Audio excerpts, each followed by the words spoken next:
morning, designers. Good morning, Todd. Haunt 2010 was very successful, but we need to do something to top our game and to bring the old mazes that are returning up to something even better than we had before. I thought Fallout Shelter and Sleepy Hollow Mountain and Virus C were all really successful. But what can we do to something like, well, what about Terror of London? Do you have any ideas, Brooke? I was thinking of redoing the ending. Giving it a fresh ending that's really Jack the Ripper centric. David, is there any way that we could pump up Dia de los Muertos? Well, yeah, I'm going to be changing the layout of the cemetery and even adding more scares throughout the whole name. That's great. Daniel, do you have any ideas for Slaughterhouse? Yeah, we started with the sushi bar last year, but it was just sort of a last minute thing, so we're going to add a bunch more to the sushi bar. And we wanted to put talent closer to the guests, so we're changing up some effects that actually work with talent. And I'm going to take Uncle Bobo's Big Top of the Bazaar and try to help some of the 3D scares in there. So now we've got new mazes for 2011, and Daniel, do you have any ideas? What's your pitch? Well, Delirium first was conceived 5 years ago, and it's almost an homage to the old Nightmares, but not really. I really wanted to really amp it up, make it gorier, and I really wanted to make a maze that would make me scared. It kind of takes place in the mind of a woman who's going through these nightmares that are breaking down into her childhood, her birth, and her death, and she had a bad experience with her mother who she found dead, eaten alive by bugs. So you're going through these dens of bugs and these creatures. It's very grotesque, and it's also kind of pretty.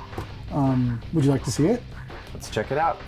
All right, Todd, we're here at Delirium. This is the facade. It's sort of the mouth of the beast. This right here is the rendering for the facade. It's only around, I would say, 50% painted. We need to hit the eyeball still, and we just foamed it, and he's going to do the rest of it in the next couple of days. So we should have it done in around a week. It's got great texture. It looks really good. So behind here, this is just to protect the eyeballs that are on Yeah, there? that's just plastic. What we do is we build it all out of wood, then we put wire mesh all over it, got all the wrinkles on, we spray foamed it, and then we added hemispheres for the eyes.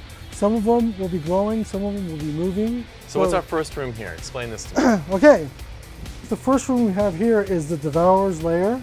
This is sort of the throat of what we just saw outside. This creature is sort of the manifestation of nightmares. He'll have a big tongue that comes out and moves around, flashes around. It's in the FX's apartment right now. This is supposed to be sort of the innards of his stomach, so you'll see faces coming out of the walls. We did this specialized texture of like latex and burlap to go along the wall so it looks like a stomach lining. It's all kind of slimy and gross and feels like a half-digested monster. I like all the texture, and I like the continuation of the front facade into this piece. It's gonna be nice.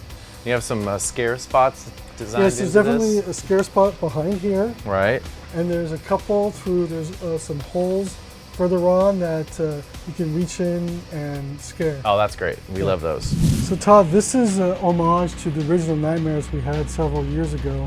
This is the curtain hall. Right. And we have these nice, gorgeous, like sculpted skull arches, and we have hands that are grabbing level, and you don't know which curtain will have the monster, and it's a great pop-out effect.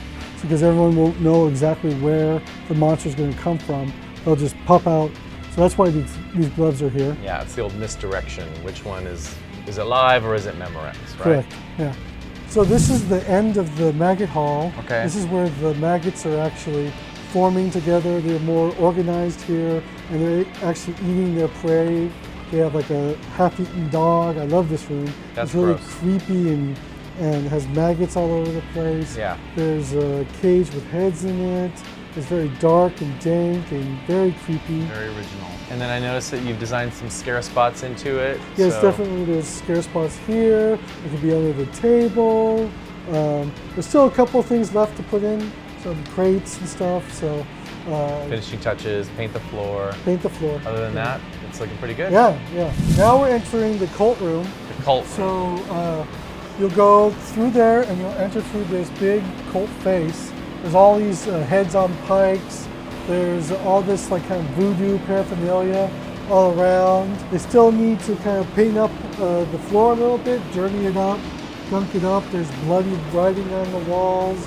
This is sort of a manifestation of this really bad dream, and it's sort of culminating to the finale. Has a good voodoo feel. I like it, and it seems different than the other rooms in the maze. So Todd, this is the finale of the maze. This is the throne room where the beast lives, and it's our classic statue hall. We have these two flaming things. We have these cool sculpted bodies that are arching the pathway. Yeah. So that was Delirium, the maze. What we saw here was the Devourer. We entered into the Devourer's mouth. We traveled through the Maggots room. Right. We got to see the cult room and the grand finale. That's only a slice of the pie, but there's a lot more coming. I mean, imagine it with lights and music and talent. This place is going to be great. I'm very proud of how it's come out so far, and I mean, in my career, I think it's one of my favorite mazes I've designed. So I'm really excited for this year, and I'm looking forward to it. It looks great, Daniel. And what's even better is there's more that we didn't show everybody yet. So there's some secrets hidden in there, and a lot of great scares, and really great atmosphere. So I think it's going to be good this year. Thank you. Thank you.